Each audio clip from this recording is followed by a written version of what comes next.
Can someone please explain to me why people like the Darkling?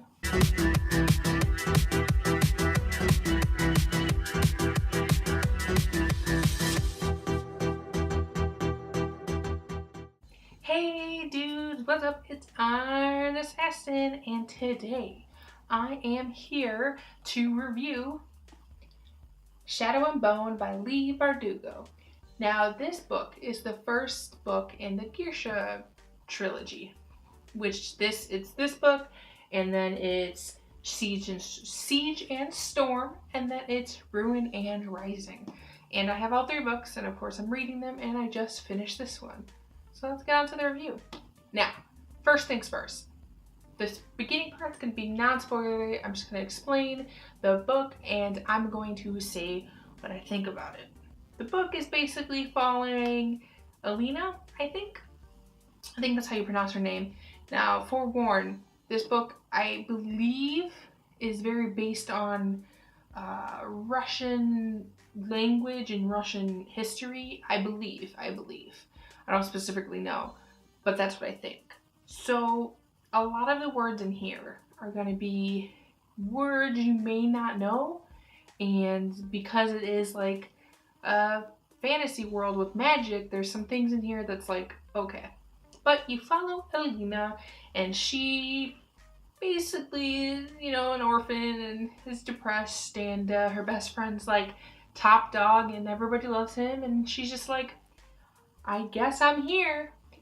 But she finds out she has magic, and she is a Gearsha, and the Gearsha are people that have magic, and at least in the part of the world that they live in, Gearsha are like amazing. Like, they are treated well beyond everyone else. And so she becomes a Gearsha, and she learns her powers, chills in the royal palace. Well, the little palace, but you'll see. And yeah, that's basically it. That's the gist of it. So if that sounds interesting to you, pick it up. Now, the thing about this book, it's okay. Now, I bought this book because it sounded interesting to me. A lot of people like it, and I was like, let me get into it. But it was on my TBR, my to be read shelf, for a very long time, and that is because I wasn't just into it at first, there was many other books that I really wanted to read that were just coming out that I was like fully like obsessed with. And this series, because it's all out right now, or there's still continuations, but the main series of books are already out. So I just kept putting it off. But then they just announced that Shadow and Bone series and Six of Crows are getting a Netflix show. And I was like, perfect time to read it. So, let's get to the spoily part of this. Now, if you've never read these books, at least this trilogy, there's also a duology called Six of Crows that is in this universe, but not related to this book. Like, it's related, but it's not related. But you don't have to read this book to read Six of Crows, but I believe it's recommended to read this book, because at least this book is like, you get to learn the world here, and then in that book, you're like, okay, here you go. Now, there's some nitpicks I do have with this book. The cover is really good. I like the cover. The name Shadow and Bone, you really don't understand until like halfway through the book. And spoiler warning if you have read this book. But what I come to believe the name of this book is referring to is Shadow, because the Darkling's in here, and the Darkling is like the big bad, and he controls Shadow. And then Bone, because one,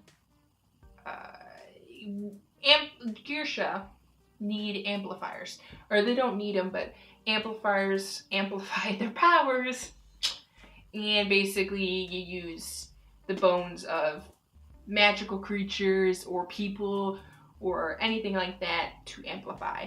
So that's kind of what the title means. And that's kind of my first nitpick, is that it's it's weird for me to not understand the title of the book, like midway, almost ending of the book. That's weird for me, because normally books are like, you know why it's called that right away. Like The Selection, it's called The Selection because there's a selection in the book. Hunger Games, the first like chapter they mention like, oh, the Hunger Games, and you get thrown to murder people. I mean, most books, you know about like the first few chapters why it's called that. So with this, I was like, the whole time reading it, I'm like, why is it called Shadow and Bone? And Shadow was easy. Darkling, he came in pretty quickly into the book, but the bone part was like, oh.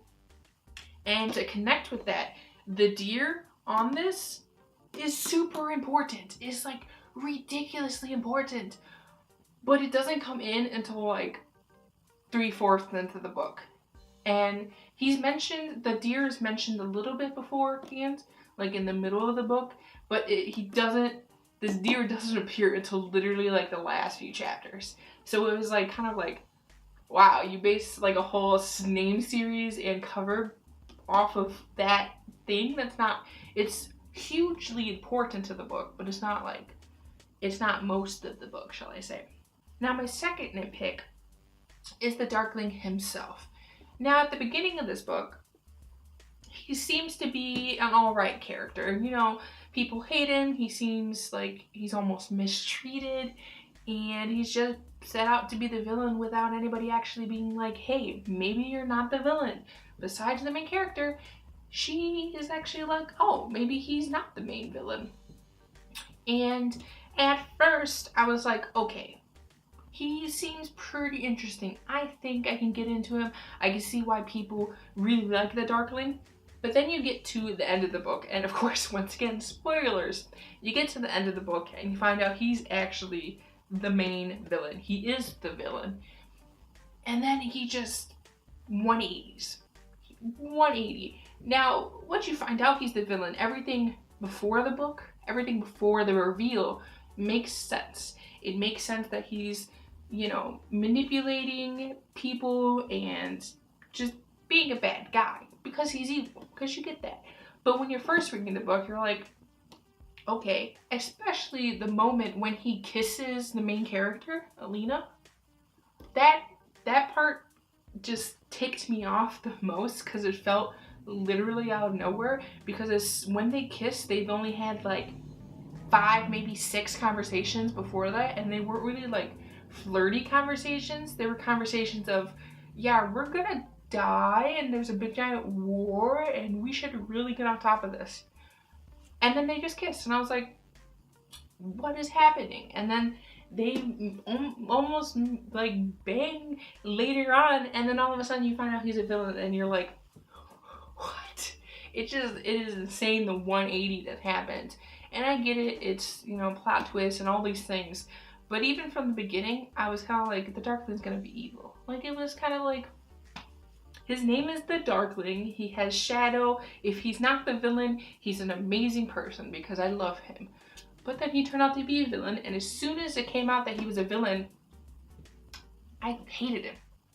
And I love villains, don't get me wrong, I am a villain lover, but I don't like the Darkling. Once it came out that the Darkling is evil, he just turned creepy. He just turned to like a petty, creepy villain who's like draping his hand across the hero's face and like just being super creepy. Especially in the second book, I started reading that. He's 20 times more creepy, and he felt like such a good character at the beginning of this book, and then just 180 and just became a like really crappy villain. Now maybe the second book and third book will really get into him, and like I really start to appreciate him as a villain, but right now I think he's just a creepy dude and is not a good villain. Like, I was expecting like almost like a Loki character, to where like he's evil and you don't like him in Avengers, but then like next movie he's like great and he's a great guy. But like still a villain. This wasn't good. Third little nitpick. The romance in this is very interesting, especially with the Darkling, because the whole entire time Alina is in love with her best friend Mel, and then all of a sudden Darkling kisses her, and then she's like, forget about Mel, and then she finds out the Darkling's evil, and then she's like, hey Mel, want to make out? Now, don't get me wrong, I love Mel, and on the internet, if you see, everyone hates Mel, and I don't understand this. I don't know if it's from the other books that he turns into a kind of a jerk character, but right now in this book, I love Mel. I appreciate him. I love him. My favorite scene in the whole entire book is when they're sitting in like that forest frosty meadow thing, and he says, don't tell me that we don't belong together. That is my favorite moment of the entire book. But it was just like, Alina just flip-flops so much. And I don't understand. It's fine. It's whatever. These are all little nitpicks. It's not the worst thing, but it's not the best thing. Now, would I recommend this book? Yes. Yes, I would actually. Surprisingly, even from the nitpicks, I would recommend this book, especially since it's turning into a Netflix TV show, and it's probably going to be like a Game of Thrones type of thing, which will be nice. So I definitely recommend reading this. Now, my nitpicks are okay. My most nitpick is the whole Darkling thing. And I guess the whole everybody hates Mel even though I love him, but that's more of a social media thing. But I recommend it. The magic in here is amazing. I love the magic. The magic's almost like real life. Like it's not like, oh, I'm gonna create something out of nothing. It is like an actual thing. Like they actually pull molecules together, and like people that summon fire need a flint to spark a little light, and then they can produce fire. Like it's good. The magic is really good. Really good. I'd be a heart tender. The people that can manipulate hearts. That'd be me. Just saying. I'd go murdering people by crushing their hearts. Just saying. But the magic, one of the best parts. I love the outfits. Mostly, of course, just the Geisha. The Geisha have wonderful, colorful outfits, and I'm very excited to see that in the Netflix show. Hopefully they'll do it right, but we'll see. Leigh Bardugo is supposed to be on a producer or whatever she's going to be on the show, so hopefully they do it right. Now, Shadow and Bone. Definitely recommend. It's been out for a good bit, so you probably can find it on the cheap, which is always good.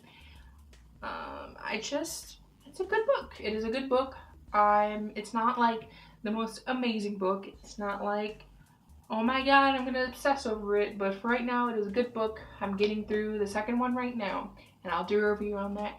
And hopefully, it'll be better than this book, because I'd say this is like, not probably like a 7 out of 10. I'd say it's not like the best book. It's good. There's some issues that are more personal. I feel like not a lot of people think the same way that I do, but I'll definitely continue the series, and I am actually very excited for the TV show, especially the casting, because I love fan casting. But yeah, definitely recommend. So there's 3 books in this: Shadow and Bone, Siege and Storm, and Ruin and Rising.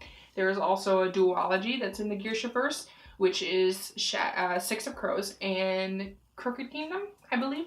There are also little side editions, like the Tales of Language, I think it's called. It's like short stories that Geisha people know, and there's I think King of Scars is coming out, and at this point right now I have no idea who. I think it's Nikolai is the main character of that, and I have no idea who that is. I'll find out, but that book's coming out, and that's a duology. So yeah, if you're gonna read this series, I'd suggest starting now so you can get through everything before the show comes out, because there is a lot to get through. And yeah, I hope you dudes did enjoy. Don't forget the subscribe button with your pulse or blast to become part of the AU Adventures Unlimited, and hit that like button with your hidden blade. And don't forget to be notified of when I post videos by hitting that nice little bell notification. And yeah, comment down below if you read this book. What did you think of it? Comment down below what other books I should read, what other book I should review. And yeah. Now I do gotta say, I'm reading the second book, but I believe I will do a vlog of me reading the third book, which will basically be like me reviewing chapter by chapter, and then I'll review the whole book together. So hopefully I'll do that. And yeah, see you dudes later. Bye!